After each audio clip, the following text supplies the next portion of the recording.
ఛత్రపతి మహారాజ్ గురించి బ్రిటిష్ వాడు ఏమన్నాడో తెలుసా? అలాంటి వాడు ఒక్కడైనా మా దగ్గర ఉంటే మొత్తం ప్రపంచాన్ని మేము గెలవగలుగుతాం. ఎగ్జాక్ట్లీ.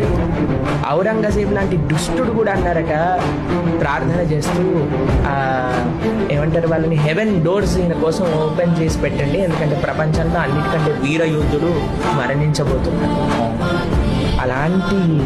అలాంటి పౌరుషం కలిగిన భూమిలో మనం పుట్టామండి. మన మానవ జన్మని ఎలా సేవలో అర్పించాలి అని ఆలోచించిన దేశం అండి మన దేశం. మీకు ఒక విషయం చెప్తానండి, ఏ బయట రాజ్యములలో కనీసం 10-20 సంవత్సరాలే వేరే మతం వాడు పాలిస్తే మొత్తం దేశం ఆ మతం మారిపోయింది. కానీ మన భారతదేశానికి 1000 సంవత్సరాలుగా అన్య మతస్థులు మనల్ని ఆక్రమించినా సరే ఇప్పటికీ సనాతన సంస్కృతి నిలబడింది. 50 కోట్ల మంది కుంభమేళాకి వెళ్ళారు అని అంటే అది మన ధర్మాన్ని యొక్క గొప్పతనం. కానీ మన దేశ యువత కానీ దీన్ని మర్చిపోతే వచ్చే